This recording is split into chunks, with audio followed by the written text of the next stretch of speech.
सूखा आईएमडी की परिभाषा के अनुसार सूखा लंबे समय तक वर्षा की मात्रा में प्राकृतिक कमी का परिणाम है। इसका संबंध तेज हवाओं और तापमान तथा कम आर्द्रता जैसे अन्य जलवायु कारकों से है।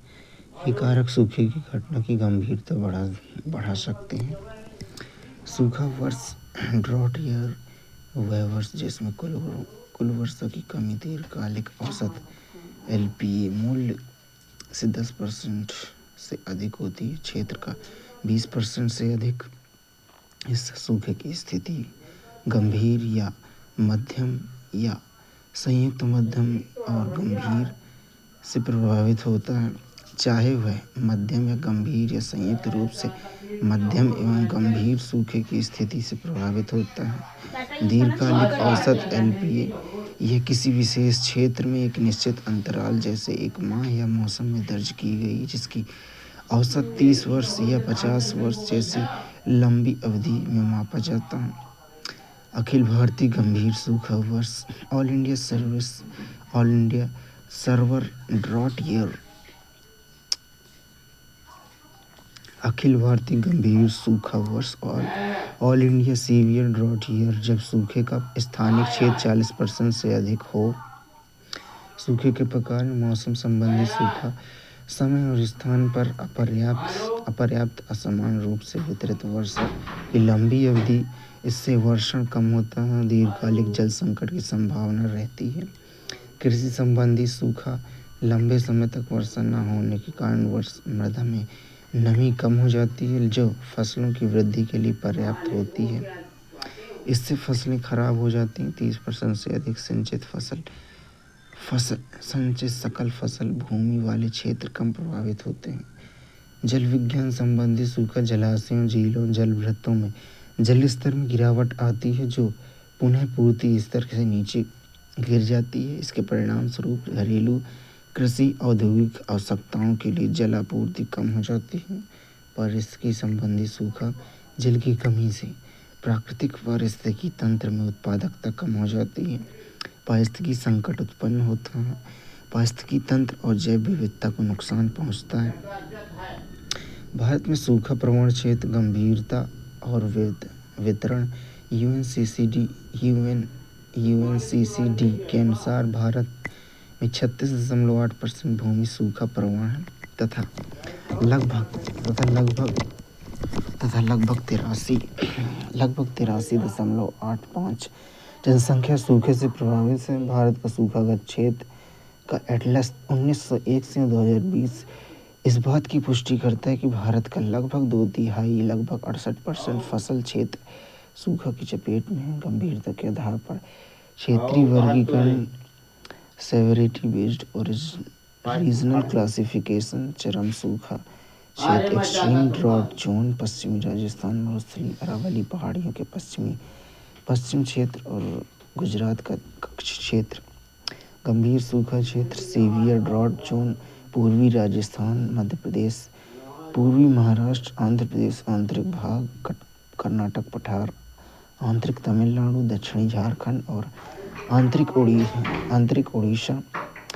मध्यम सूखा क्षेत्र मॉडरेट ड्रॉट जोन उत्तरी राजस्थान हरियाणा दक्षिणी उत्तर प्रदेश गुजरात के कुछ भाग कोंकण को छोड़कर महाराष्ट्र झारखंड कोयम्बटूर पठार तमिलनाडु और आंतरिक कर्नाटक।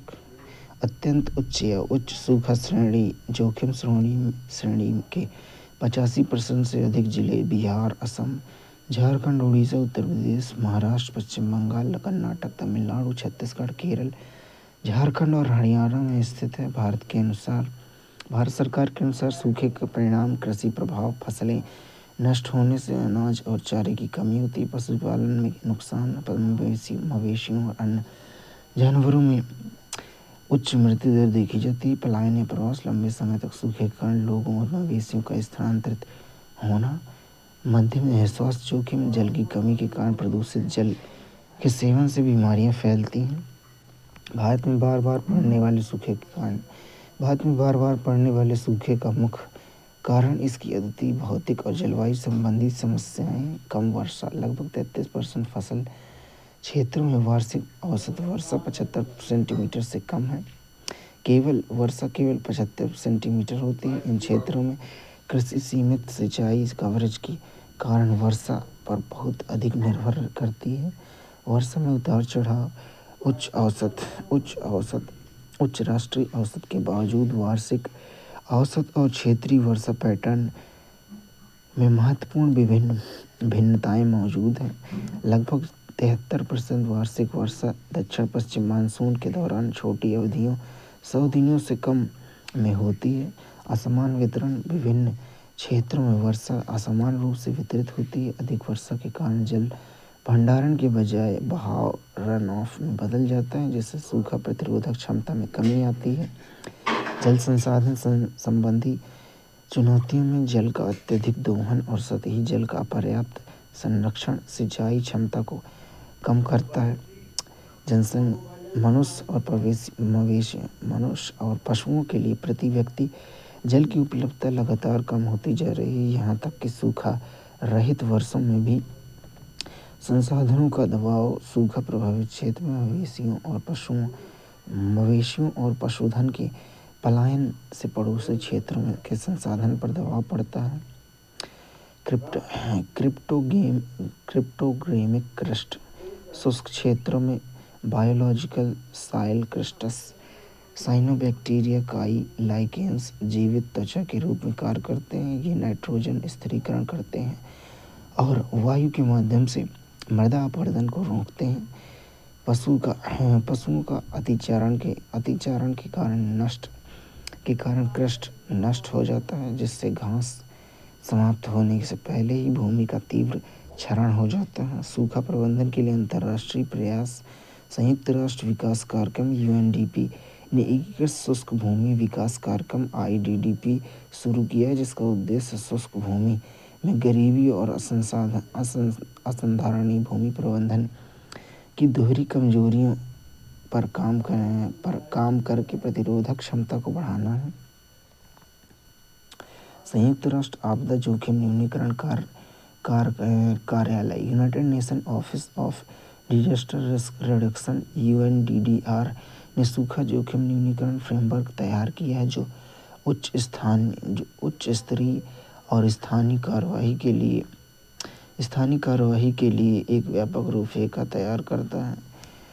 2013 विश्व मौसम विज्ञान संगठन WMO और वैश्विक जल भागीदारी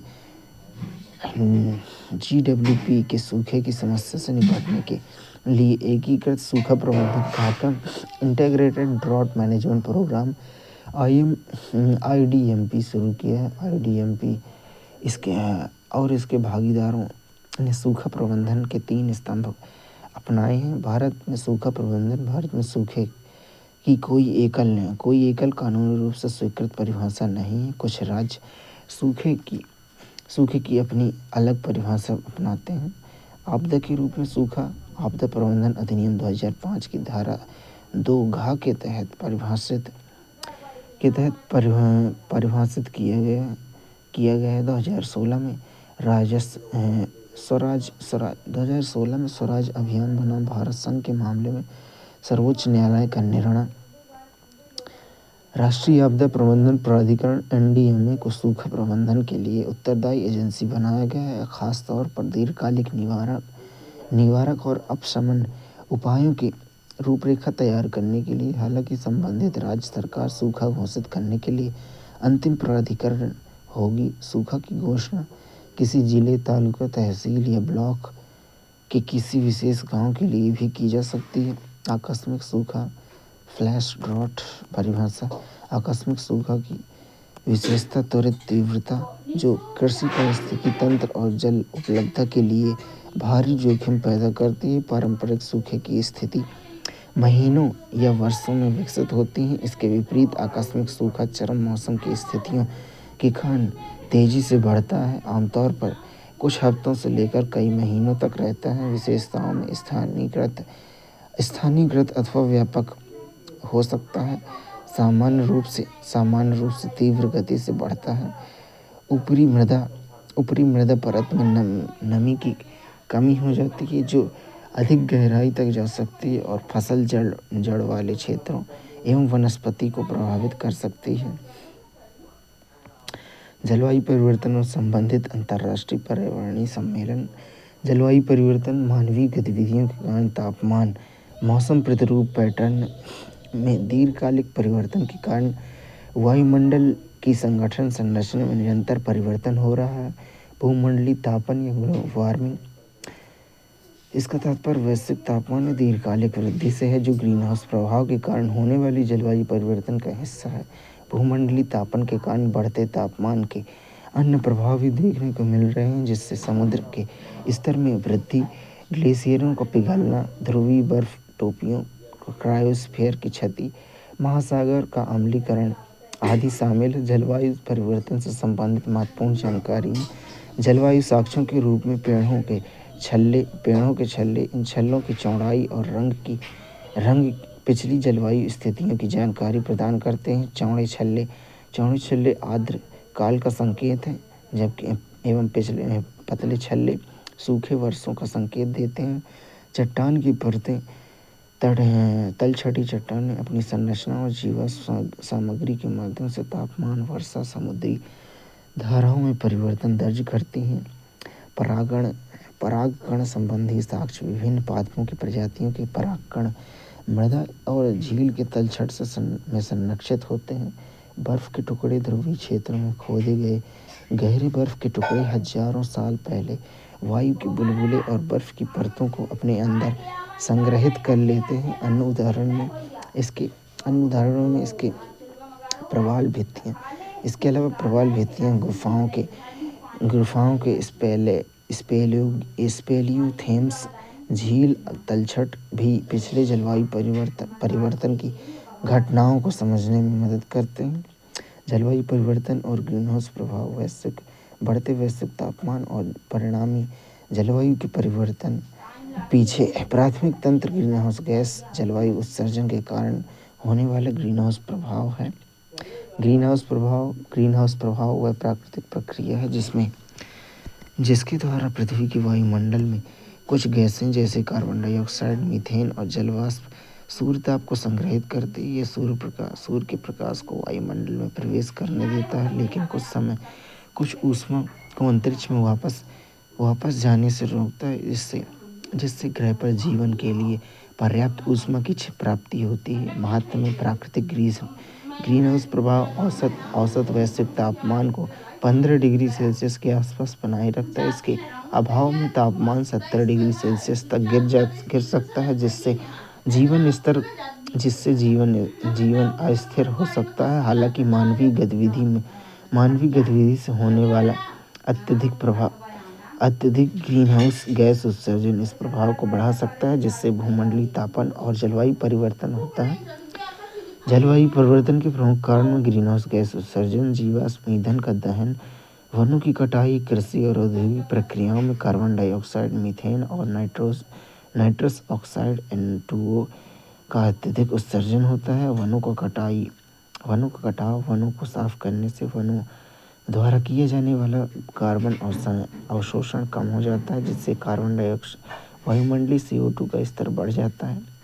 औद्योगिक गतिविधियों कारण कारखाने ग्रीनहाउस गैस और प्रदूषक का उत्सर्जन करते हैं, जो भूमंडलीय ऊष्मन या तापन में योगदान करते हैं।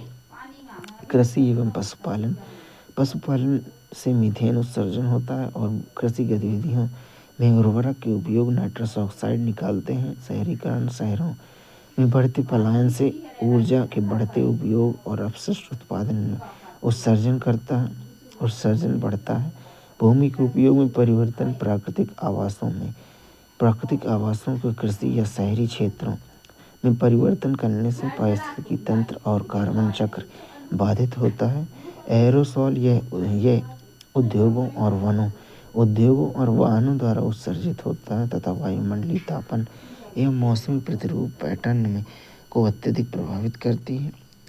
महत्वपूर्ण ग्रीनहाउस गैसों में कार्बन डाइऑक्साइड आने वाले सौर विकिरण के लिए पारदर्शी, लेकिन वायुमंडल से बाहर जाने वाले स्थलीय विकिरण पार्थिव विकिरण को रोकता है। यह ग्रीनहाउस प्रभाव का सबसे महत्वपूर्ण योगदान करता है।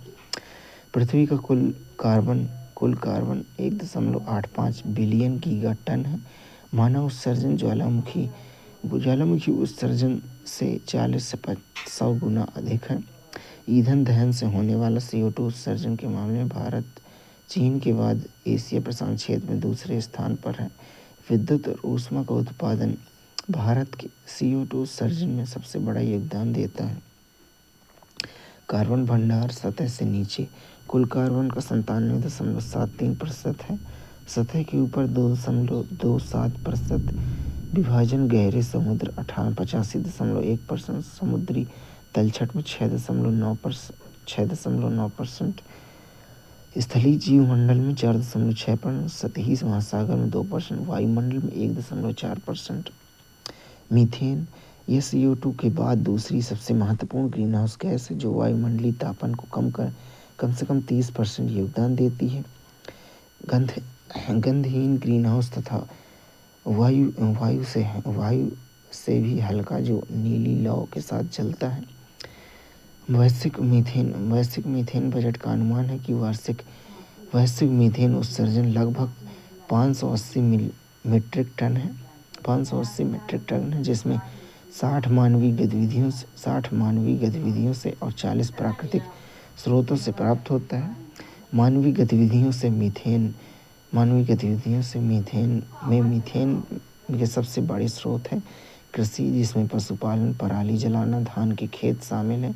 जीवाश्म ईंधन, जिसमें तेल और प्राकृतिक गैस प्रणाली, कोयला खदान तथा कोयला दहन तंत्र, प्राकृतिक गैस एवं तेल उत्पादन व परिवहन तंत्र शामिल हैं, जिसके तहत लैंडफिल, अपशिष्ट का अपघटन, अपशिष्ट जल उपचार आदि किया जाता है। आदि भूमियाँ मीथेन गैस के सबसे बड़े प्राकृतिक स्रोत हैं। ओजोन O3 मुख्य रूप से समताप मंडल में पाई जाती है, जहाँ यह हानिकारक पराबैंगनी विकिरण को अवशोषित करती है। जमीनी स्तर पर ओजोन एक द्वितीयक प्रदूषक है जो सूर्य की रोशनी और ऑक्सीजन के साथ प्रतिक्रिया करने वाली पूर्ववर्ती गैसों से निर्मित होती है। Carbon monoxide CO2, nitrogen dioxide NO2 वाष्पशील कार्बनिक यौगिकों VOC से बनता है। फसल या बायोमास जलाने से carbon monoxide CO, methane CH4 और सल्फर डाइऑक्साइड SO2 उत्सर्जित होती है। क्षोभमंडलीय ओजोन लंबी तरंग दैर्घ्य वाले पार्थिव विकिरण को अवशोषित करना, जिससे पृथ्वी का तापमान बढ़ जाता है। जलवाष्प के आधार पर परिवर्तनशील सांद्रता 0.02 से 4% ऊंचाई के साथ घटती है। 90% आर्द्रता पृथ्वी की सतह से 6 किलोमीटर के भीतर होती है। भूमध्य रेखा के से ध्रुवों तक सांद्रता कम होती जाती है। इंसुलेटिंग प्रभाव CO2 की तुलना में कमजोर है और रक्त विकिरण को अवशोषित करके वायुमंडलीय इंसुलेशन में योगदान देता है। नाइट्रस ऑक्साइड N2O, NO और NO2 वैश्विक शीतलन गैस के रूप में कार्य करते हैं, जबकि N2O ग्रीन हाउस गैस है। N2O एक शक्तिशाली ग्रीन हाउस गैस है जो कार्बन डाइऑक्साइड की तुलना में वातावरण में ऊष्मा को अधिक अवशोषित करती है। उत्सर्जन में 30% की वृद्धि हुई है 1980 से 2016 के बीच। इसमें 43% मानवीय गतिविधियों का मुख्य कारण है। मुख्य रूप से कृषि, विशेष रूप से नाइट्रोजन आधारित उर्वरकों और कृषि अवशेषों को जलाने, उद्योग, ईंधन दहन आदि के उत्सर्जन से होता है। ब्लैक कार्बन कालिख सूर्य का प्रकाश एक मजबूत अवशोषक होता है जो पृथ्वी के एल्बिडो को कम करता है और CO2 के बाद भूमंडलीय तापमान में महत्वपूर्ण योगदान देता है। यह अल्पकालिक होता है जो वातावरण में कुछ दिनों से लेकर कुछ सप्ताह तक बना रहता है। ब्लैक कार्बन गैस और डीजल इंजनों, कोयले से चलने वाली विद्युत संयंत्रों एवं जीवाश्म ईंधन को जलाने वाले अन्य स्रोतों से निकलने वाला कालिख युक्त काला पदार्थ यह जीवाश्म ईंधन के अधूरे दहन के परिणाम स्वरूप होता है।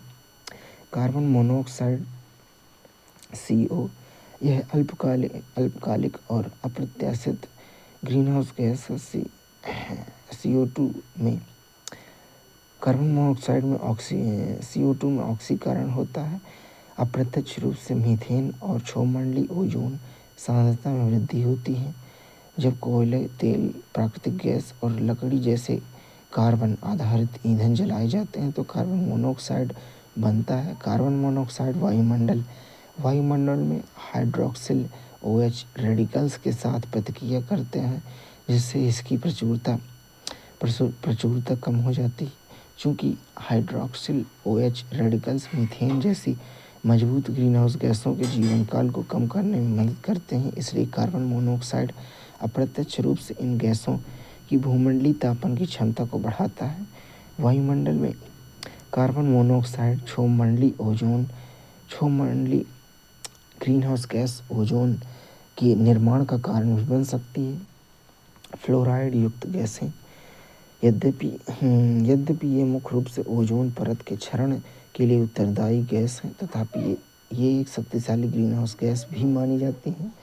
CFC क्लोरोफ्लोरोकार्बन प्रशीतक, विलायक, एरोसोल, प्लास्टिक फोम, कुछ इलेक्ट्रॉनिक घटकों की सफाई, औद्योगिक अनुप्रयोग में उपयोग किया जाता है। ओजोन क्षरण के कारण चरणबद्ध तरीके से समाप्त हो रहा है। CO2 की तुलना में अधिक ग्रीनहाउस प्रभाव क्षमता वाले शक्तिशाली हरित गृह प्रभाव HFC हाइड्रोक्लोरोफ्लोरोकार्बन प्रशीतक, एरोसोल, फोम एजेंट, अग्निरोधी सॉल्वेंट्स आदि में CFC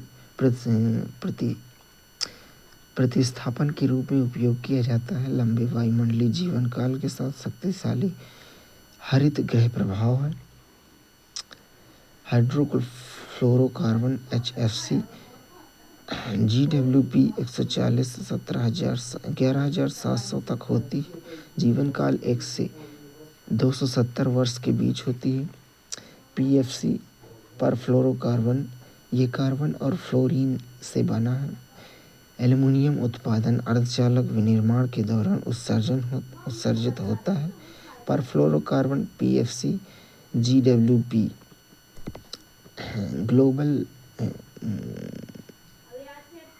ग्लोबल वार्मिंग पोटेंशियल 6,500 से 9,200 के बीच, जीवन काल 800 से 50,000 वर्षों तक होता है। SF6 सल्फर हेक्साक्लोराइड मैग्नीशियम प्रसंस्करण, अर्धचालक विनिर्माण और ट्रेसर गैस के रूप में उपयोग किया जाता है। Sulphur hexachloride SF6 global warming potential 23,900 है, जो वायुमंडल के लगभग 3200 वर्षों तक रहता है। अल्पकालिक जलवायु प्रदूषक में SLCP यह अपेक्षाकृत निम्नतम जीवन काल वाले वायुमंडलीय प्रदूषक है, लेकिन ये प्रदूषक जलवायु परिवर्तन और वायुमंडल की गुणवत्ता पर अधिक महत्वपूर्ण प्रभाव डालते हैं। प्रमुख अल्पकालिक जलवायु प्रदूषकों में SLCP में मीथेन CH4, ब्लैक कार्बन कालिख, tropospheric ozone O3, hydrofluorocarbon HFC आदि शामिल है। भूमंडलीय तापन की संभाव्यता, ग्लोबल वार्मिंग पोटेंशियल और ग्रीनहाउस गैस GHG का जीवन काल। भूमंडलीय तापन की संभावना, ग्लोबल वार्मिंग पोटेंशियल GWP एक विशिष्ट समय, आमतौर पर 100 वर्ष में CO2 के समान द्रव्यमान की तुलना में ग्रीनहाउस गैस GHG द्वारा अवशोषित ऊष्मा को मापता है। प्रमुख गैसों की ग्लोबल वार्मिंग क्षमता, सामान्य नाम रासायनिक सूत्र में कार्बन डाइऑक्साइड CO2, जीवन काल 150 वर्ष से अधिक, ग्लोबल वार्मिंग पोटेंशियल 20 वर्ष, एक ग्लोबल वार्मिंग पोटेंशियल 100 वर्षों में एक, ग्लोबल वार्मिंग पोटेंशियल 500 वर्षों में एक, और 20 वर्षों में 1, जीटीपी 100 वर्षों में 1 और जीटीपी 500 वर्षों में 1। मीथेन CH4 जीवन काल 12 वर्ष होता है। ग्लोबल वार्मिंग पोटेंशियल 20 वर्षों में 72, ग्लोबल वार्मिंग पोटेंशियल 100 वर्षों में 25, ग्लोबल वार्मिंग पोटेंशियल 500 वर्षों में 7.6, जीटीपी 20 वर्षों में 57, जीटीपी 100 वर्षों में 12, जीटीपी 500 वर्षों में 4। नाइट्रस ऑक्साइड N2O जीवन काल 114 वर्ष। ग्लोबल वार्मिंग पोटेंशियल 289 20 वर्षों में 289। ग्लोबल वार्मिंग पोटेंशियल 100 वर्षों में 298। ग्लोबल वार्मिंग पोटेंशियल 500 वर्षों में 153।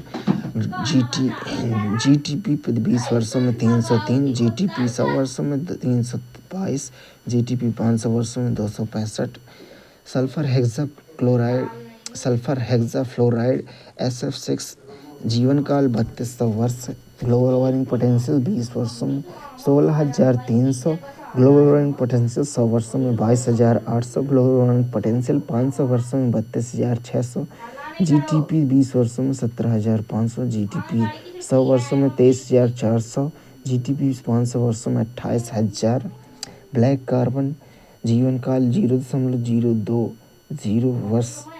Global warming potential black carbon का 1620 वर्षों में, ग्लोबल वार्मिंग पोटेंशियल 100 वर्षों में 460, ग्लोबल वार्मिंग पोटेंशियल 500 वर्षों में 140, जीटीपी 20 वर्षों में 470, जीटीपी 100 वर्षों में 77, जीटीपी 500 वर्षों में 64। महत्वपूर्ण पर शब्दावली में कार्बन फुटप्रिंट। कार्बन फुटप्रिंट जीवाश्म ईंधन के जलने से उत्पन्न कार्बन डाइऑक्साइड CO2 का माप टन में व्यक्त किया जाता है। कार्बन बम 1 गीगाटन से अधिक CO2 उत्सर्जन करने की क्षमता वाली कोयला, तेल या जीवाश्म गैस परियोजनाओं को सम्मिलित करता है। Leave at the ground initiative LINGO लिंगो ने विश्व में 425 कार्बन बमों की पहचान की है। लिंगो के अनुसार संभावित उत्सर्जन 1.5 डिग्री सेल्सियस तापमान वृद्धि के लिए पर्याप्त कार्बन बजट से 2 गुना अधिक है। उदाहरण के लिए Carmichael coal projects Australia, Gevra coal mines Chhattisgarh, Rajmahal coal mine Jharkhand. उत्सर्जन की तीव्रता गतिविधि या आउटपुट की प्रति इकाई के अनुसार सारी ग्रीनहाउस गैस GHG की मात्रा का माप है। सक्रिय कार्बन एक्टिवेटेड कार्बन अपशिष्ट जल एफ्लुएंट्स और प्रदूषक स्थलों कंटेनमेंट साइट्स से प्रदूषकों को हटाने के लिए प्रभावी एडसॉर्बेंट। इसमें बड़ी सतही क्षेत्रफल होता है और यह भारी धातुओं को अवशोषित करने की क्षमता रखता है। इसे कार्बन समृद्ध पर्यावरण अपशिष्ट जैव भार कृषि अवशेष से भी उत्पादित किया जा सकता है। जलवायु संवेदनशीलता यह एक माप को संदर्भित करता है कि पूर्व औद्योगिक स्तर की तुलना में वायुमंडलीय कार्बन डाइऑक्साइड CO2 सांतक के 2 गुना होने पर पृथ्वी का वैश्विक औसत तापन कितना बढ़ जाएगा। यह आमतौर पर विभिन्न कारकों और प्रतिक्रिया तंत्रों के आधार पर 1.5 डिग्री सेल्सियस से 4.5 डिग्री सेल्सियस के बीच होता है। पूर्व औद्योगिक CO2 लगभग 260 ppm था, जिसके अगले 50 से 100 वर्षों में लगभग 520 ppm तक 2 गुना होने की उम्मीद है। प्रतिक्रिया तंत्र ये ऐसी प्रक्रियाएं हैं जो जलवायु परिवर्तन के प्रभावों को या तो बढ़ाती हैं सकारात्मक प्रतिक्रियाएं या कम करती हैं नकारात्मक प्रतिक्रियाएं। इस प्रक्रिया को निम्नवत समझा जा सकता है। सकारात्मक प्रतिक्रिया बर्फ एल्बिडो प्रभाव। बर्फ पिघलने से सतह परावर्तन एल्बिडो कम हो जाती है, जिससे अधिक ऊष्मा का अवशोषण होता है और तापमान में बढ़ोतरी होती है।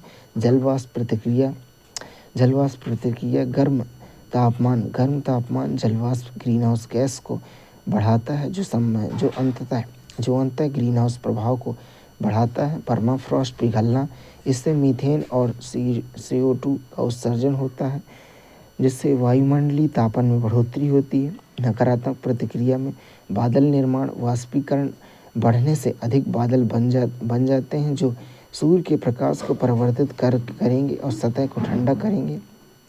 पौधे की वृद्धि कार्बन डाइऑक्साइड CO2 का उच्च स्तर पादपों की वृद्धि को बढ़ावा दे सकता है, जो अधिक कार्बन को अवशोषित करता है।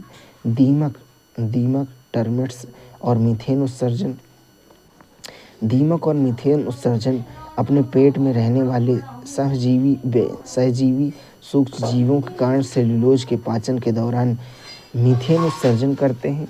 वे वैश्विक मीथेन उत्सर्जन का लगभग 1 से 3% योगदान देते हैं, अर्थात लगभग 20 मिलियन टन प्रति वर्ष। प्राकृतिक स्रोतों में दीमक लगभग 4 से 12% भूमि जल क्षेत्रों को छोड़कर योगदान करते हैं। अंततः वे महत्वपूर्ण लेकिन अपेक्षाकृत छोटे प्राकृतिक मीथेन स्रोत हैं। भूमंडलीय तापन, ग्लोबल वार्मिंग के कारण उत्पन्न होने वाले जलवायु परिवर्तन का प्रभाव।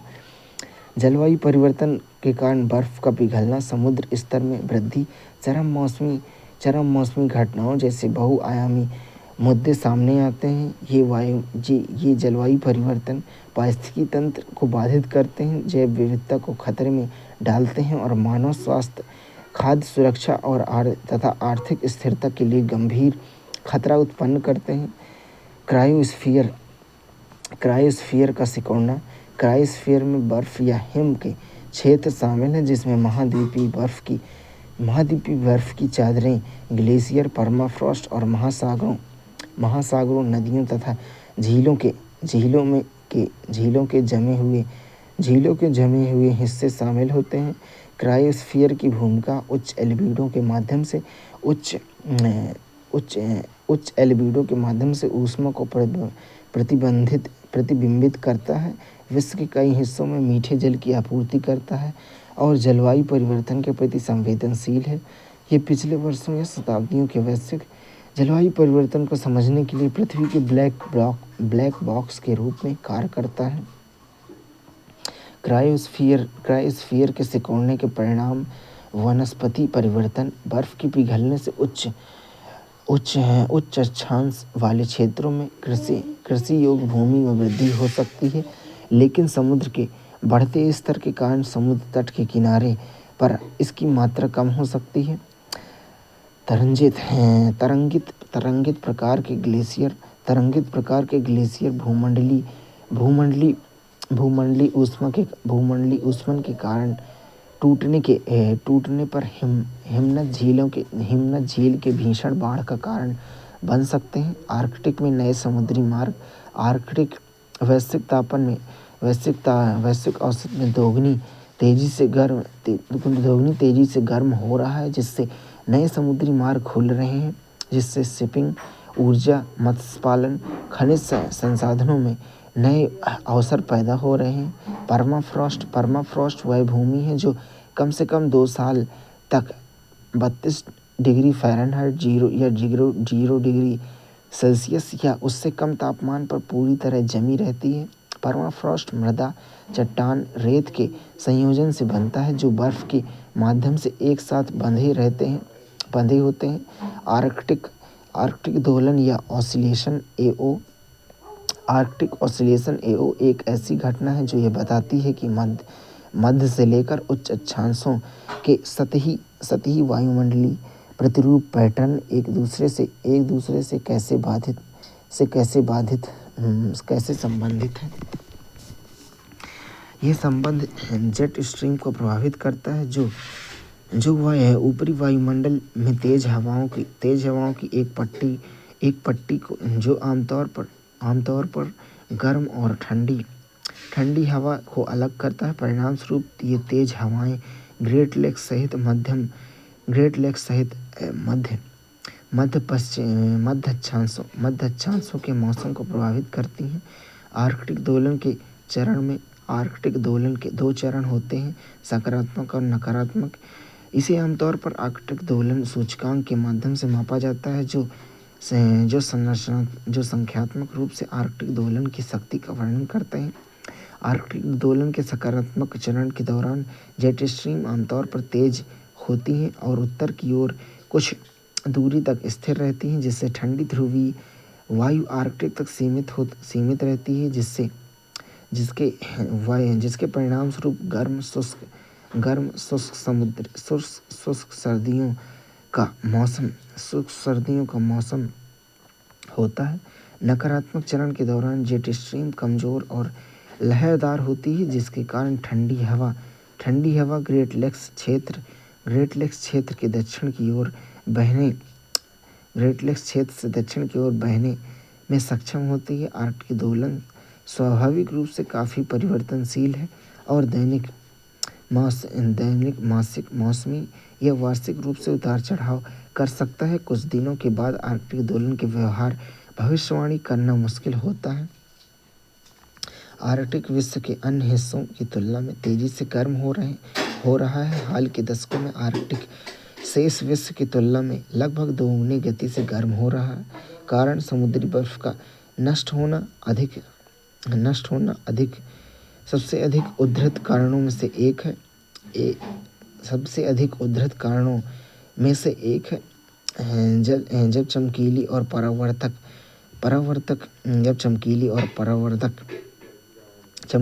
परावर्तक बर्फ पिघलती है तो यह एक गहरे समुद्र का मार्ग प्रशस्त करती है। अंततः यह तापन की प्रवृत्ति को बढ़ाता है, क्योंकि समुद्र की सतह बर्फ की सतह की तुलना में सूर्य से अधिक गर्मी अवशोषित करती है। यदि इस प्रकरण को तकनीकी शब्दों में देखा जाए तो समुद्री बर्फ के हाथ से पृथ्वी का एल्बिडो कम हो जाता है। एल्बिडो जितना कम होता है, सतह उतनी ही अधिक सूर्य की रोशनी से गर्मी को वापस अंतरिक्ष में प्रतिबिंबित करने के बजाय अवशोषित करती है। परिणाम क्या होगा? ध्रुवीय बर्फ का पिघलना, जलवायु प्रतिरूप पैटर्न तथा चरम मौसमी घटनाओं पर इसका परिणामी प्रभाव पड़ता है। समुद्र के जलस्तर में वृद्धि SLR समुद्र के जलस्तर में वृद्धि से पर्याप्त वायुमंडलीय ऊष्मन के कारण विश्व के महासागरों की औसत ऊंचाई में वृद्धि से है। यह मुख्य रूप से 2 कारणों के कारण होता है: तापीय विस्तार और बर्फ का पिघलना। बदलती जलवायु में महासागर और क्रायोस्फीयर SROCC पर IPCC की विशेष रिपोर्ट में पाया है कि इस सदी के अंत तक वैश्विक औसत समुद्र स्तर 0.95 फीट 0.29 मीटर तथा 3.61 फीट 1.1 मीटर के बीच बढ़ने की संभावना है। IPCC का अनुमान है कि समुद्र तल में वृद्धि की दर पिछले 100 वर्षों की तुलना में 3 से 6 गुना अधिक है। अधिक गंभीर उष्णकटिबंधीय चक्रवात समुद्र के सतह के तापमान में वृद्धि SST दक्षिण हिंद महासागर में 26.5 डिग्री सेल्सियस के पिछले मापन की तुलना में उच्च तापमान 30 से 32 डिग्री सेल्सियस तक का अनुभव किया जा रहा है, जो अधिक तीव्र चक्रवातों के निर्माण में योगदान दे रहा है। ग्लोबल फोर्सिंग मैकेनिज्म भूमध्य रेखा से दूर के क्षेत्रों में उच्च तापमान 24 से 26 डिग्री सेल्सियस का अनुभव हो रहा है, जिससे चक्रवात बनने की संभावित सीमा बढ़ रही है। कार्बन सिंक का ह्रास उच्च अक्षांशीय वन, टैगा और टुंड्रा क्षेत्र उष्णकटिबंधीय वर्षावनों की तुलना में उष्णकटिबंधीय वर्षा वनों की तुलना में अधिक अधिक कार्बन संग्रहित करते हैं। ग्लोबल वार्मिंग के कारण इन क्षेत्रों में परमाफ्रॉस्ट पिघल रहा है, जिससे संग्रहित कार्बन डाइऑक्साइड और मीथेन उत्सर्जन हो रहा है। कार्बन डाइऑक्साइड की निषेचन प्रक्रिया कार्बन डाइऑक्साइड वायुमंडलीय कार्बन डाइऑक्साइड के बढ़ते हुए स्तर के परिणाम स्वरूप पादपों की वृद्धि को बढ़ावा मिलता है। CO2 का उच्च स्तर इस प्रक्रिया को बढ़ा सकता है, जिससे कुछ मामलों में पादपों की वृद्धि तेजी से होने लगती है। महासागरीय ऑक्सीजनीकरण मानव प्रेरित कार्बन डाइऑक्साइड के बढ़ते उत्सर्जन के कारण अनेक परिवर्तन हो रहे हैं, जैसे विश्व के महासागरों में न्यूनतम ऑक्सीजन क्षेत्र OMZ के विस्तार को संदर्भित करता है। न्यूनतम ऑक्सीजन क्षेत्र OMZ इन क्षेत्रों में गर्म महासागरों के कारण कम ऑक्सीजन सांद्रता की विशेषता देखी जा सकती है, जो जल में ऑक्सीजन की घुलनशीलता को कम करती है और तापमान संचालित स्तरीकरण में योगदान करती है। महासागरीय ऑक्सीकरण के प्रभाव तत्वों के चक्रण, कार्बन, नाइट्रोजन, फास्फोरस आदि जैसे आवश्यक तत्वों के चक्रण में कमी, जैव विविधता को नुकसान, तटीय क्षेत्र में मछलियों के आवास और आजीविका में परिवर्तन। महासागरीय अम्लीकरण का तात्पर्य अतिरिक्त वायुमंडलीय कार्बन डाइऑक्साइड CO2 के अवशोषण के कारण पृथ्वी के महासागरों में पीएच की कमी से है। 1980 के दशक के उत्तरार्ध में खुले समुद्र की सतह का 95% जल अधिक अम्लीय हो गया। महासागर हमारे द्वारा उत्पादित लगभग 30% कार्बन डाइऑक्साइड को अवशोषित करते हैं, जिससे समुद्री जल का pH मान कम हो जाता है। जब CO2 समुद्र जल में घुल जाता है तो यह प्रतिक्रिया करके कार्बोनिक एसिड बनाता है, जिससे pH मान और भी कम हो जाता है। वर्तमान आंकड़ों के अनुसार महासागरीय जल का औसत pH 8.1 है। इसका अर्थ यह है कि वर्तमान में महासागर पूर्व औद्योगिक काल की तुलना में लगभग 30% अधिक अम्लीय है। जलवायु परिवर्तन पर अंतर सरकारी पैनल IPCC की छठी मूल्यांकन रिपोर्ट के अनुसार 2100 तक महासागर का pH लगभग 7.8 तक कम हो सकता है, जिससे महासागर 150% अधिक अम्लीय हो जाएगा, जिससे समुद्री पारिस्थितिकी क्षेत्र के जीवन का आधा हिस्सा प्रभावित होगा। प्रवाल विरंजन तब होता है जब मूंगे अपने ऊतकों में रहने वाली सहजीवी शैवाल जूसेंथेला को बाहर निकाल देते हैं, जिससे प्रवाल का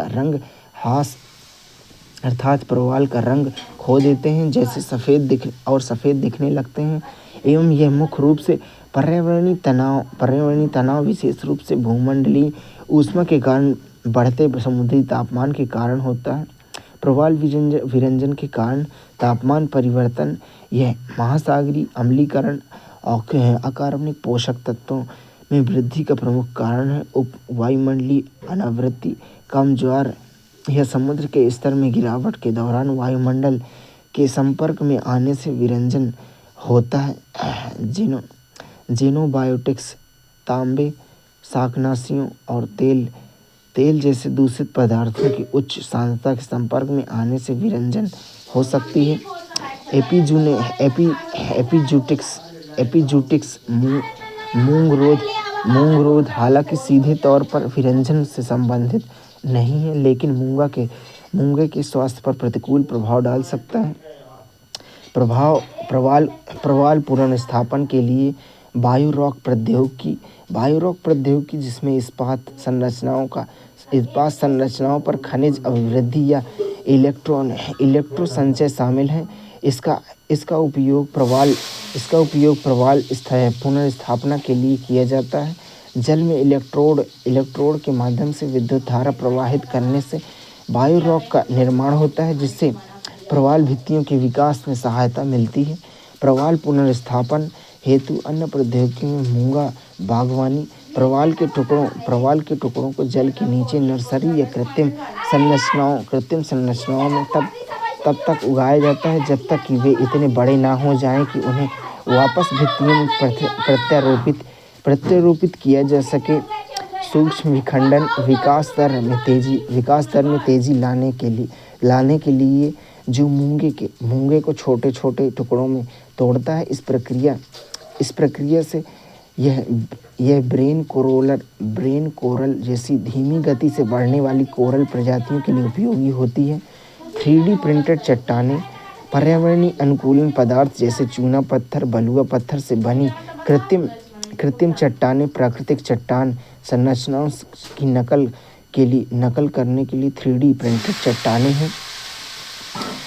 क्रायो प्रिजर्वेशन पुनर्स्थापन परियोजनाओं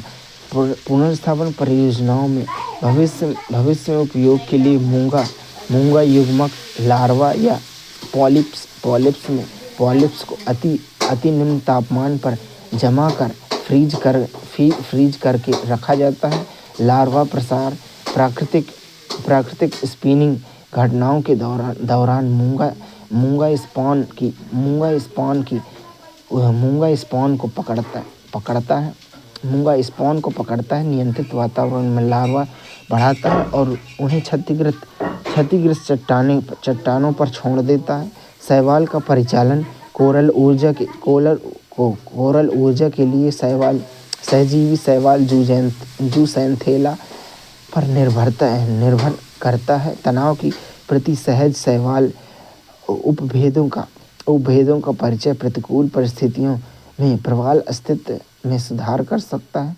मूंगा को चिपकाने वाली प्रौद्योगिकी मूंगा के टुकड़े को सबस्ट्रेट से सुरक्षित रूप से जोड़ने के लिए जल के नीचे गोंद और चिपकने वाले जैविक पदार्थों का विकास करने में सहायक होती है।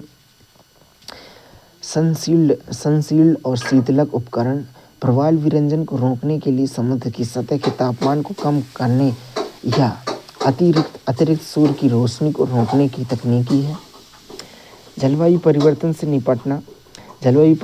निपटने की रणनीति में न्यूनीकरण मिटिगेशन और अनुकूलन एडाप्टेशन रणनीतियों में विभाजित किया जा सकता है।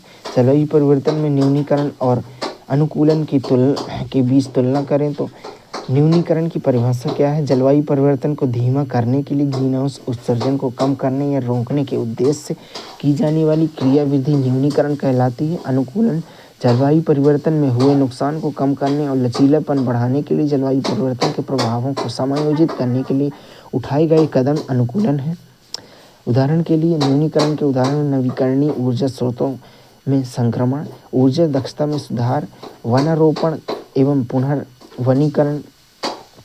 अनुकूलन का उदाहरण लचीले बुनियादी ढांचे का निर्माण, सूखा प्रतिरोधी फसलों का विकास करना, आपदाओं के लिए पूर्व चेतावनी प्रणालियाँ। वैज्ञानिकों ने पुष्टि की कि 2023-2025 में इतिहास की चौथी और अब तक की सबसे बड़ी सामूहिक प्रवाल कोरल विरंजन की घटना हुई, जिससे विश्व के 83% से अधिक प्रवाल भित्ति क्षेत्र प्रभावित हुए हैं। यह घटना 2014 से 2017 की विरंजन घटना से भी अधिक गंभीर थी। कम से कम 83 देश जिसमें भारत की मन्नार की खाड़ी लक्षद्वीप भी शामिल है में गंभीर विरंजन की घटनाएं देखी गई। जलवायु परिवर्तन न्यूनीकरण स्वच्छ कोयला तकनीकी यह पर्यावरणीय प्रभाव को कम करते हुए विभिन्न माध्यमों से उपयोग किए जाने वाले कोयले की दक्षता को बढ़ाने के लिए डिजाइन की गई उन्नत प्रौद्योगिकी और प्रक्रियाओं के संग्रह को संदर्भित करता है। कोयला तैयार करना, कोयले की सफाई। इस प्रक्रिया में कोयले को एक तरल पदार्थ के साथ मिलाकर अवांछित खनिजों को इससे अलग किया जाता है, जिससे अशुद्धियाँ अलग होकर जम जाती हैं। अधिकांश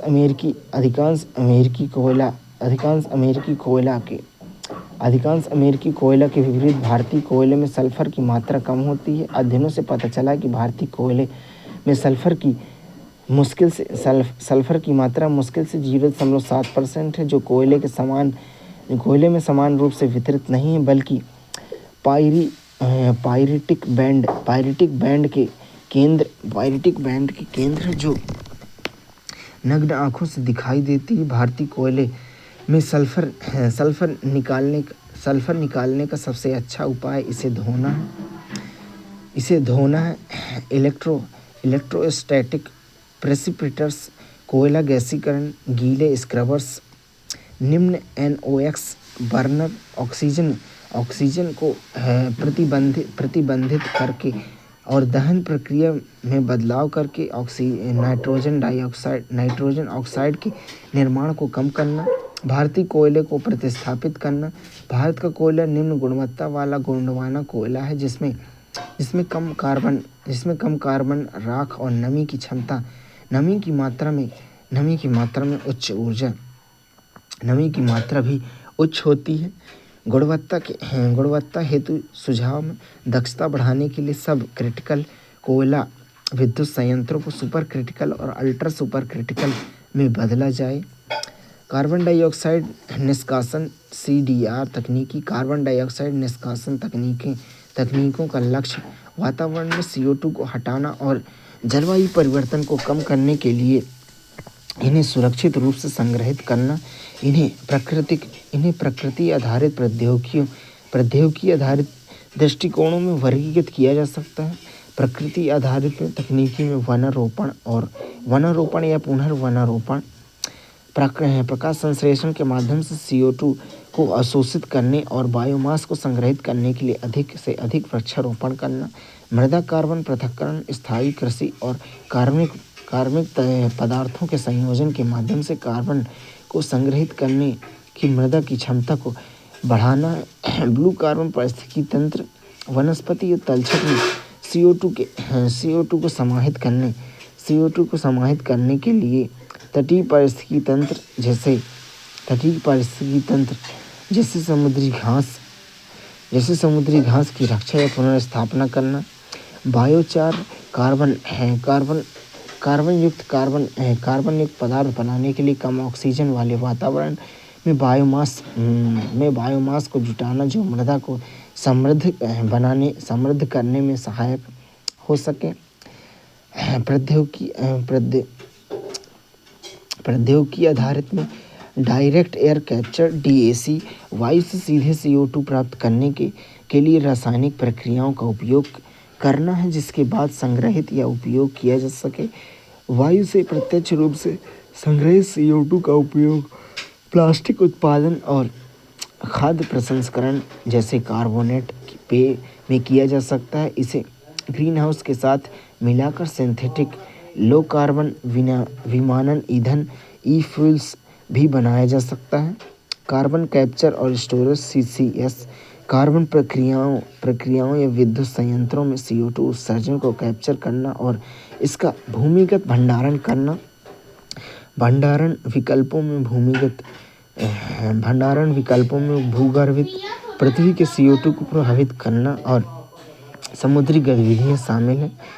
BECCS के साथ बायो एनर्जी, ऊर्जा के लिए बायोमास को जलाना, उत्सर्जित CO2 को ग्रहण करना और उसका भूमिगत भंडारण करना। महासागरीय निषेचन में फाइटोप्लैंक्टन के विकास को प्रोत्साहित करने के लिए महासागरों में पोषक तत्व जैसे लोहा बढ़ाना, जो CO2 को अवशोषित करता है। हाइब्रिड दृष्टिकोण, उन्नत अपक्षय, प्राकृतिक CO2 अवशोषण में तेजी लाने के लिए भूमि या समुद्र की सतह पर कुचली हुई सिलिकेट चट्टानों को फैलाना। समुद्री शैवाल में खेती, CO2 को अवशोषित करने और संभावित रूप से गहरे कि पारिस्थितिकी तंत्र में कार्बन को संग्रहित करने के लिए महासागरों में शैवाल उगाना, अन्न में खनिज कार्बोनेशन, लंबी अवधि के भंडारण के लिए स्थिर कार्बोनेट बनाने के लिए खनिजों के साथ CO2 द्वारा प्रतिक्रिया करना, कार्बन कैप्चर और उपयोग, एकत्रित CO2 को ईंधन, रसायन या निर्माण सामग्री जैसे उत्पादों में परिवर्तित करना, कैप्चर जीवाश्म या बायोमास ईंधन वाले विद्युत घरों और औद्योगिक सुविधाओं या सीधे वायु को CO2 में कैप्चर करना, उपयोग करना, उत्पाद या सेवाएं बनाने के लिए इनपुट या फीड स्टॉक के रूप में कैप्चर किए गए CO2 का उपयोग करना, परिवहन, कैप्चर के बिंदु से उपयोग या भंडारण के बिंदु का जहाज या पाइपलाइन द्वारा संपीड़ित CO2 को ले जाना, भंडारण में भूमिगत भूगर्भिक संरचनाओं, तटवर्ती या अपतटीय के रूप में स्थायी रूप से CO2 का भंडारण करना, जियो इंजीनियरिंग, जलवायु परिवर्तन का सामना करने के लिए पृथ्वी के प्राकृतिक प्रणालियों में जानबूझकर बड़े पैमाने पर तकनीकी हस्तक्षेप करना, सौर विकिरण प्रबंधन SRM तकनीकों का उद्देश्य सूर्य के प्रकाश को दूर प्रतिबिंबित करना है, जबकि हरित गृह गैस को निष्कासन प्रक्रियाओं में सीधे CO2 या अन्य हरित गृह गैस को हटाना शामिल है। कोयले से दूर संक्रमण IPCC ने ग्लोबल वार्मिंग को सीमित करने के लिए कोयले से चलने वाली विद्युत में महत्वपूर्ण कमी की सिफारिश की है। ब्रिटेन, फ्रांस, इटली, जर्मनी जैसे कुछ देशों ने कोयला आधारित विद्युत को चरणबद्ध तरीके से बंद करने की प्रतिबद्धता जताई है। कोयले से उत्पन्न होने वाली विद्युत को चरणबद्ध तरीके से समाप्त करने में आने वाली बाधाएं आर्थिक और राजनीतिक बाधाएं, जिसमें मुख्य विभिन्न विवादित परिसंपत्तियों सहित आजीविका पर असर, विद्युत की कीमतें और गैर जिम्मेदारीपूर्ण वित्त पोषण शामिल है। जलवायु परिवर्तन से निपटने के लिए स्मार्ट सिटी कार्यक्रम, क्लाइमेट स्मार्ट सिटीज वे शहरी क्षेत्र हैं जो जलवायु परिवर्तन के अनुकूल बनने, ग्रीन हाउस गैस उत्सर्जन को कम करने और सतत लचीले विकास को बढ़ावा देने के लिए डिजाइन किए गए हैं। सुधार संबंधी उपायों में ठंडे फुटपाथ, हरी छतें के विकेंद्रीकरण और वेंटिलेशन में सुधार शामिल है। Cooling Singapore case study, Singapore में शहरी ऊष्मा द्वीप के प्रभाव को कम करने की पहल, जिसमें हरी छतें, ऊर्ध्वाधर हरियाली और विशिष्टता वाला क्षेत्र का शीतलन शामिल है। Climate smart cities assessment framework CSCAF यह ऊर्जा, शहरी नियोजन, गतिशीलता, जल और अपशिष्ट प्रबंधन को सम्मिलित करते हुए जलवायु परिवर्तन से निपटने में शहरों का मार्गदर्शन करने के लिए एक रूपरेखा प्रदान करता है।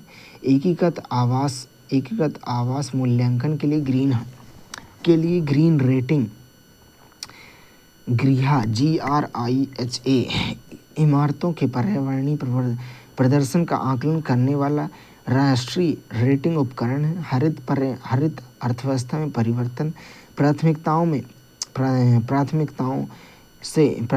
में अर्थव्यवस्था को कार्बन युक्त बनाना, प्रायः समानता सुनिश्चित करना तथा जीवमंडल का संरक्षण करना शामिल है। हरित अनुबंध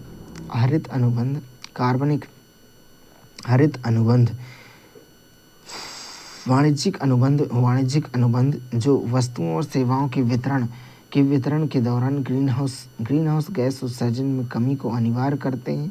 अंतर्राष्ट्रीय पर्यावरणीय सम्मेलन, संगठन और कानून, संयुक्त राष्ट्र मानव पर्यावरण सम्मेलन 1972 में स्टॉकहोम, स्वीडन में स्टॉकहोम स्वीडन में आयोजित इस सम्मेलन ने अंतर्राष्ट्रीय पर्यावरण कानून के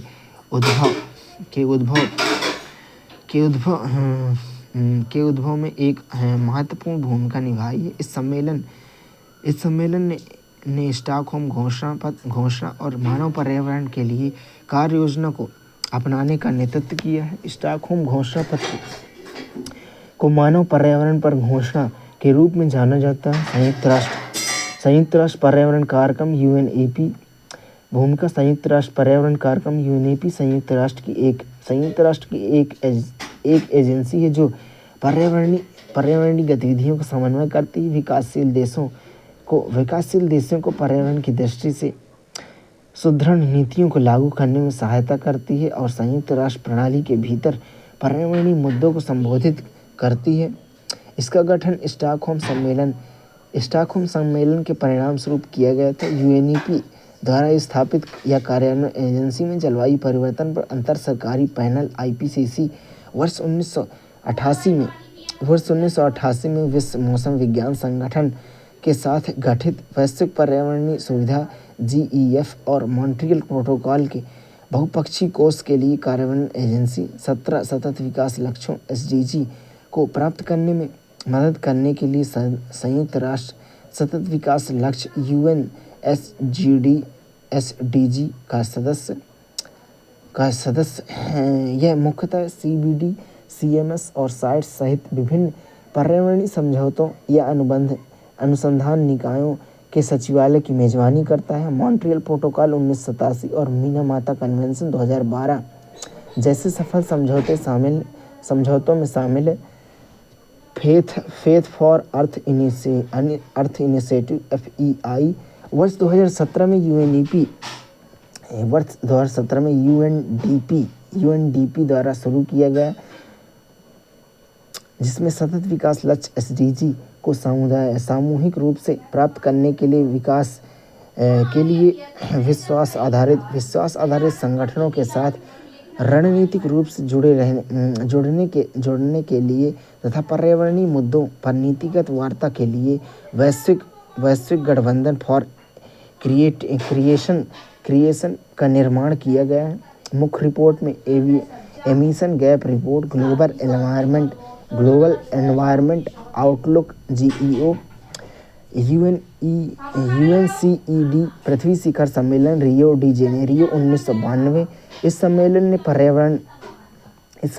पर्यावरण और विकास के एकीकरण के बारे में जन जागरूकता बढ़ाने में महत्वपूर्ण भूमिका निभाई। ऐतिहासिक समझौता ये जलवायु परिवर्तन सम्मेलन UNFCCC पृथ्वी शिखर सम्मेलन के दौरान शुरू किया गया। इसके बाद क्योटो प्रोटोकॉल और पेरिस समझौते जैसे समझौते हुए। कानूनी रूप से बाध्यकारी समझौते, जैव विविधता पर कन्वेंशन CBD, मरुस्थलीकरण से निपटने के लिए संयुक्त राष्ट्र कन्वेंशन UNCCD, जलवायु परिवर्तन पर संयुक्त राष्ट्र फ्रेमवर्क कन्वेंशन UNFCCC। अन्य महत्वपूर्ण कार्यक्रम और पहल में एजेंडा 21 वैश्विक सतत विकास के लिए गैर बाध्यकारी कार्य योजना, वन संरक्षण संबंधी सिद्धांत, सभी प्रकार के वनों के संरक्षण, सतत विकास पर गैर कानूनी रूप से बाध्यकारी दस्तावेज, सतत विकास पर विश्व शिखर सम्मेलन Rio+10 2002 में इसे दक्षिण अफ्रीका के जोहान्सबर्ग में आयोजित किया गया था। सहस्त्राब्दी विकास लक्ष्यों MDG के साथ साथ एजेंडा 21 के प्रति संयुक्त राष्ट्र की प्रतिबद्धता की पुष्टि की गई। Rio+20 2012 या पृथ्वी शिखर सम्मेलन 2012। यह पृथ्वी शिखर सम्मेलन 1992 के बाद 20 वर्षों का अनुवर्ती कार्यक्रम तथा पृथ्वी शिखर सम्मेलन 2002 के बाद 10 वर्ष का अनुवर्ती कार्यक्रम। सतत विकास लक्ष्य SDG के विस्तृत कार्यक्रम को Rio+20 में आकार दिया गया, जिसे बाद में एजेंडा 2030 के अंतर्गत स्थापित किया गया।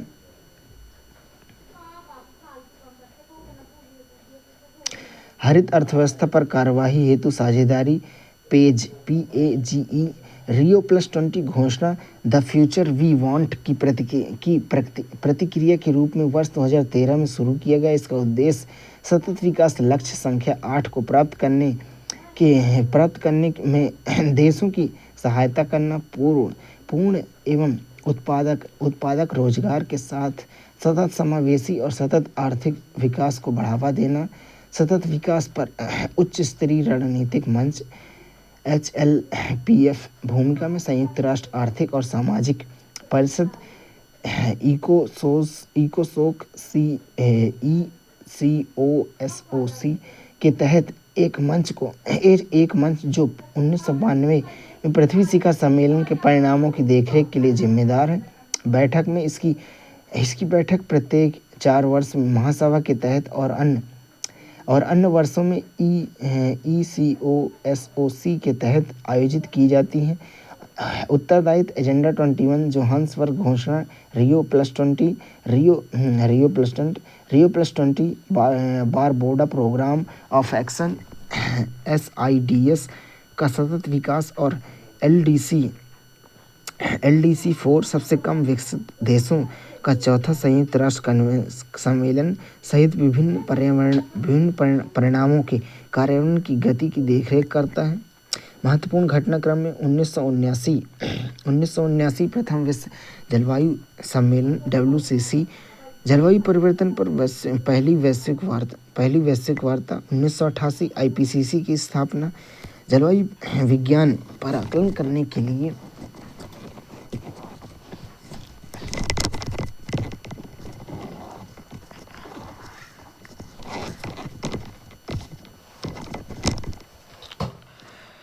1988 IPCC की स्थापना, जलवायु विज्ञान का आकलन करने के लिए जलवायु परिवर्तन पर अंतर सरकारी पैनल IPCC का गठन किया गया। 1990 IPCC और WCC ने जलवायु संधि का आह्वान किया। IPCC और द्वितीय WCC के वैश्विक जलवायु संधि के लिए वार्ता का आग्रह किया। संयुक्त राष्ट्र महासभा ने इन चर्चाओं की शुरुआत की। 1992 UNFCCC का अंगीकरण जलवायु परिवर्तन पर संयुक्त राष्ट्र फ्रेमवर्क कन्वेंशन UNFCCC को न्यूयॉर्क में अपनाया गया। 1994 UNFCCC का लागू हुआ। यह संधि हस्ताक्षरकर्ताओं के लिए कानूनी रूप से बाध्यकारी हो गई। 1995 COP1 बर्लिन जर्मनी में UNFCCC के अंतर्गत पार्टियों का पहला सम्मेलन COP1 1995 में हुआ जर्मनी के बर्लिन में। 1996 UNFCCC सचिवालय स्थानांतरण हुआ। UNFCCC का सचिवालय जेनेवा से जर्मनी के बॉन में स्थानांतरित किया गया। बॉन को एक अंतर्राष्ट्रीय स्थिरता केंद्र के रूप में स्थापित किया गया। 1997 COP3 क्योटो जापान में क्योटो प्रोटोकॉल को अपनाया गया। कानूनी रूप से विकसित देशों को उत्सर्जन में कमी के लक्ष्यों के लिए बाध्य करना इसकी विशेषता रही है। 1998 ब्यूनस आयर्स कार्य योजना क्योटो प्रोटोकॉल को लागू करने के लिए निर्धारित रणनीतियाँ। 2001 COP62 बॉन जर्मनी में सरकार ने क्योटो प्रोटोकॉल के लिए परिचालन नियमों पर सहमति बनाकर एक बड़ी सफलता हासिल की है। 2001 में COP7 मोरक्को में मार्केस समझौते को अपनाया गया। अंतर्राष्ट्रीय उत्सर्जन व्यापार, स्वच्छ विकास तंत्र CDM और संयुक्त राष्ट्र कार्यक्रम JI जैसे तंत्रों के लिए नियमों को अंतिम रूप दिया गया। COP2 2002 में COP8 नई दिल्ली भारत में हुआ। दिल्ली घोषणा पत्र में सबसे गरीब देशों के विकास आवश्यकताओं और जलवायु परिवर्तन को कम करने के लिए प्रौद्योगिकी हस्तांतरण पर जोर दिया गया। 2005 क्योटो प्रोटोकॉल लागू हुआ। रूसी संघ के अनुसमर्थन के साथ सभी पक्षकारों पर बाध्यकारी हो गया। COP11 या CM1 Montreal Canada Kyoto protocol के पक्षकारों की पहली बैठक MOP। 2006 स्वच्छ विकास संघ CDM लॉन्च, व्यापार के लिए प्रमाणित उत्सर्जन कटौती CER इकाइयाँ बनाने के लिए उत्सर्जन कटौती परियोजनाओं के लिए खोला गया। 2007 में COP13 इंडोनेशिया में बाली रोड मैप को अपनाया गया। न्यूनीकरण, अनुकूलन, प्रौद्योगिकी और वित्त पोषण पर केंद्रित 2012 के बाद की जलवायु कार्यवाही योजनाओं की रूपरेखा तैयार की गई। 2008 में COP14 पॉज़नान पोलैंड में क्योटो प्रोटोकॉल के तहत अनुकूलन कोष और प्रौद्योगिकी हस्तांतरण पर पॉज़नान रणनीतिक कार्यक्रम का शुभारंभ किया गया। 2009 में COP15 कोपेनहेगन डेनमार्क कोपेनहेगन समझौते का मसौदा तैयार किया गया है, जिसमें विकसित देशों ने फास्ट स्टार्ट फाइनेंस 2010 से 2012 में 30 बिलियन अमेरिकी डॉलर देने का वादा किया है। COP16 कैनकस मैक्सिको 2010 COP16 कैनकन समझौते को अपनाया गया हरित जलवायु कोष प्रौद्योगिकी तंत्र और कैनकन डेप्टेशन फ्रेमवर्क की स्थापना की गई। 2011 COP17 डरबन दक्षिण अफ्रीका। सरकार ने 2020 से आगे एक नए जलवायु समझौते पर सहमति व्यक्त की, जिससे पेरिस समझौता हुआ है। COP18 2017 में COP18 CMP8 दोहा कतर में दोहा संशोधन को अपनाया गया। दूसरी क्योटो प्रोटोकॉल प्रतिबद्धता अवधि 2013 से 20 शुरू करना। 2013 में COP19 CMP9 वार्सा पोलैंड में REDD+ के लिए वार्सा फ्रेमवर्क और हानि और क्षति के लिए वार्सा अंतर्राष्ट्रीय तंत्र की स्थापना की गई। 2015 में COP21 पेरिस फ्रांस में। 2016 में COP22 मार्केज मोरक्को में। COP22 2016 में मार्केज मोरक्को में पेरिस समझौते की नियम पुस्तिका को आगे बढ़ाना। जलवायु कार्यवाही के लिए मार्केज भागीदारी शुरू की है। 2017 में COP23 बॉन जर्मनी में पेरिस समझौते के कार्यान्वयन के वितरण पर बातचीत की गई। फिजी द्वारा आयोजित एक छोटे से द्वीप के विकासशील राज्य के नेतृत्व में पहला COP आयोजित किया गया। 2018 में COP24 काटोविस पोलैंड में पेरिस समझौते की नियम पुस्तिका को अंतिम रूप दिया गया, जिसमें NDC और जलवायु वित्त पोषण को शामिल किया गया। COP25 मैड्रिड स्पेन में चर्चाओं से जलवायु तात्कालिकता को संबोधित करने के लिए कोई ठोस योजना नहीं बनी। COP21 2019 में COP2025 हुआ मैड्रिड स्पेन में। 2021 में COP26 हुआ ग्लासगो UK में। 2022 में COP27 हुआ शर्म अल शेख मिस्र में। 2023 में COP28 हुआ दुबई UAE में। 2024 में COP29 हुआ बाकू अजरबैजान में। 2025 में COP29 हुआ बाकू अजरबैजान में। जलवायु परिवर्तन पर संयुक्त राष्ट्र फ्रेमवर्क कन्वेंशन UNFCCC एक अंतर्राष्ट्रीय पर्यावरण संधि है। इसकी स्थापना वर्ष 1992 में रियो अर्थ समिट UNCED में की गई। न्यूयॉर्क शहर में वार्ता हुई वर्ष 1992 में। इस संधि पर हस्ताक्षर किए और फरवरी 2023 तक इसके 198 पक्षकार थे। भूमिका और उद्देश्य में UNFCCC की प्राथमिक भूमिका विशिष्ट अंतर्राष्ट्रीय संधियों पर बातचीत के लिए एक रूपरेखा प्रदान करता है, जिसमें प्रोटोकॉल की रूपरेखा प्रोटोकॉल के रूप में जाना जाता है। UNFCCC संधि स्वयं कोई बाध्यकारी सीमा निर्धारित नहीं करती, लेकिन इसका लक्ष्य खतरनाक परिणामों को रोकने के स्तर पर वातावरण में ग्रीन हाउस गैस सांद्रता को स्थिर करना है। कानूनी स्थिति UNFCCC को कानूनी रूप से गैर बाध्यकारी माना जाता है, परंतु इसके तत्वावधान में वार्ता के जरिए कानूनी रूप से बाध्यकारी प्रोटोकॉल के आधार प्रदान किया जाता है। Conference of parties COP conference of parties अर्थात COP UNFCCC का निर्णय लेने वाला निकाय है, जो कन्वेंशन के पक्षकारों वाले सभी राज्यों का प्रतिनिधित्व करता है। इसके कार्यों के उचित कार्यान्वयन की समीक्षा करने और प्रभावी कार्यवाही को बढ़ावा देने के लिए वार्षिक बैठकें आयोजित की जाती हैं। UNFCCC के पक्षकारों को उनकी प्रतिबद्धताओं के आधार पर 3 समूहों में विभाजित किया जाता है। समूह हैं अनुबंध 1 देश बाध्यकारी उत्सर्जन कटौती लक्ष्यों के साथ विकसित राष्ट्र और संक्रमणकालीन अर्थव्यवस्थाएं EIT। सम्मिलित देश में अधिकांश यूरोपीय देश, कनाडा, जापान, रूस प्रतिबद्धता ग्रीनहाउस गैस उत्सर्जन में कमी के लिए बाध्यकारी लक्ष्य। अनुबंध 2 देश अनुबंध 1 के ऐसे सभी देश जो संक्रमणकालीन अर्थव्यवस्थाएं नहीं हैं, उन्हें विकसित देशों को वित्तीय संसाधन उपलब्ध कराना आवश्यक है।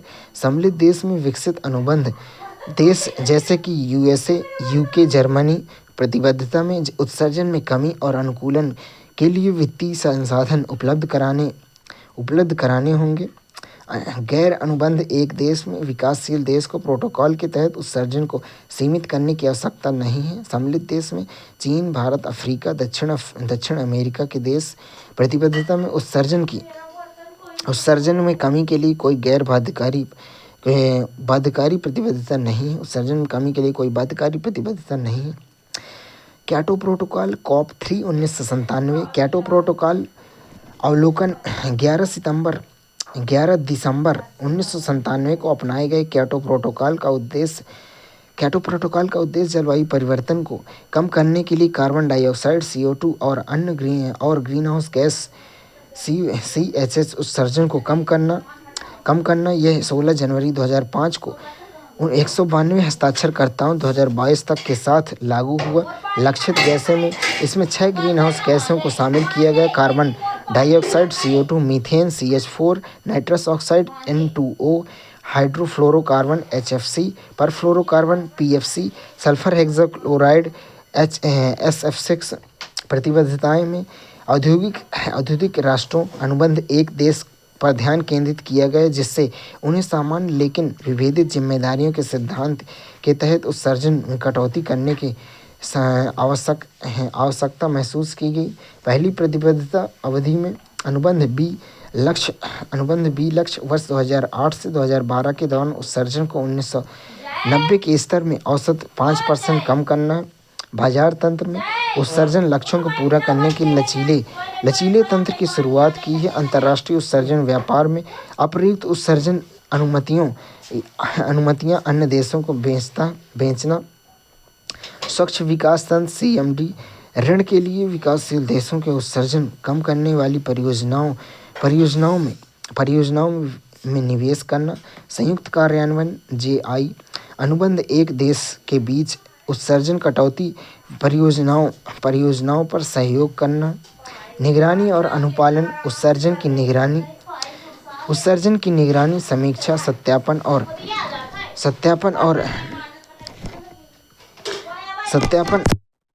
और अनुपालन सुनिश्चित करने के लिए स्थापित प्रणालियों का निर्माण करना। विकसित देशों के उत्सर्जन पर कड़ाई से नज़र रखी गई, जबकि विकासशील देशों ने स्वेच्छा से भाग लिया।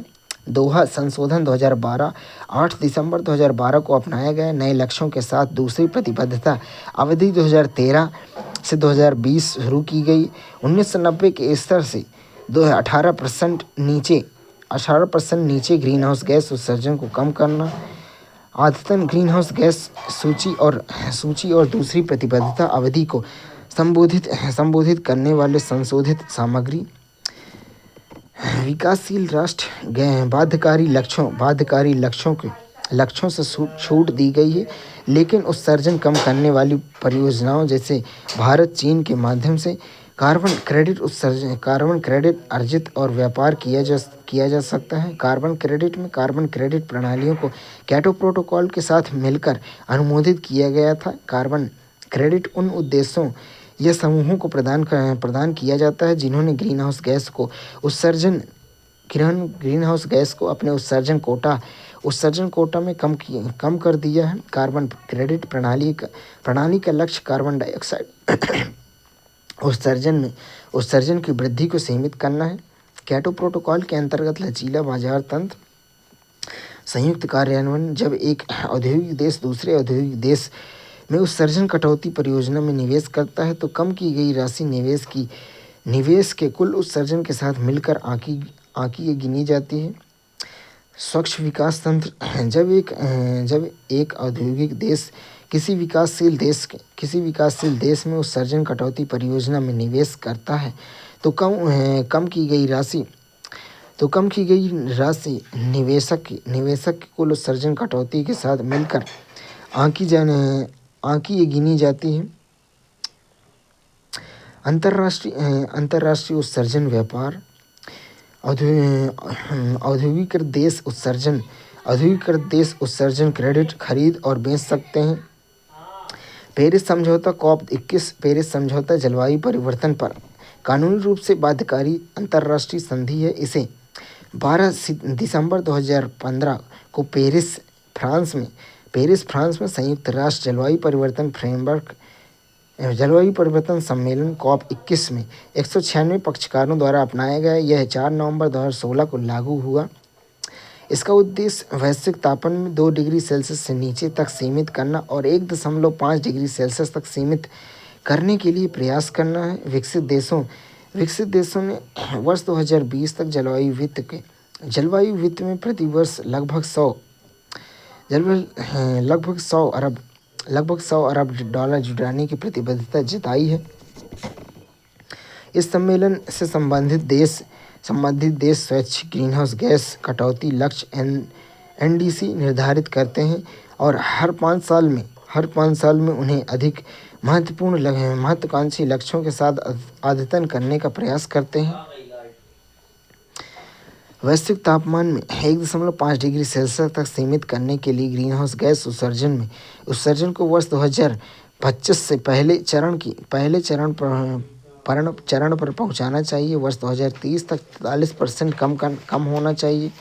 अनुच्छेद 6 सरकारी तंत्र राष्ट्रीय निर्धारित योगदान NDC को प्राप्त करने के लिए अंतर्राष्ट्रीय सहयोग का ढांचा प्रदान करता है।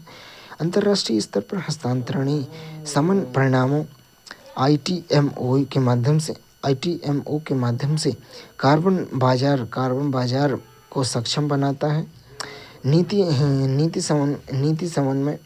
नीति समन्वय प्रौद्योगिकी हस्तांतरण वित्त और क्षमता निर्माण जैसे गैर बाजारी नॉन मार्केट दृष्टिकोणों को बढ़ावा देता है। इसका उद्देश्य लागत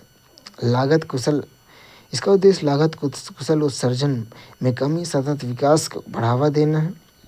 भारत का राष्ट्रीय स्तर पर निर्धारित योगदान NDC 2030 के लिए मौजूदा NDC 2015, नया अद्यतन NDC 2023 में और प्रगति लक्ष्य 2030 के लिए उत्सर्जन तीव्रता में कमी, स्थापित विद्युत क्षमता उत्सर्जन में कमी में NDC 2015 का प्रथम में वर्ष 2005 के स्तर में 33 से 35% कमी और नया अद्यतन 2022 में वर्ष 2005 के स्तर में 45% कमी। प्रगति वर्ष 2005 के स्तर से 2019 तक उत्सर्जन तीव्रता 33% की कमी हुई है।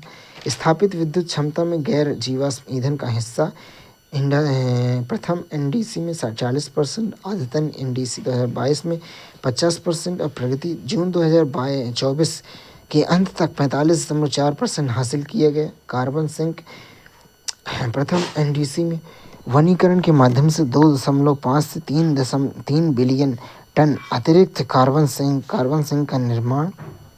नया NDC अद्यतन NDC पहले जैसा ही है। प्रगति में वर्ष वर्ष 2005 से 2019 के बीच 1.97 बिलियन टन CO2 समतुल्य कार्बन सिंक बढ़ाए हैं।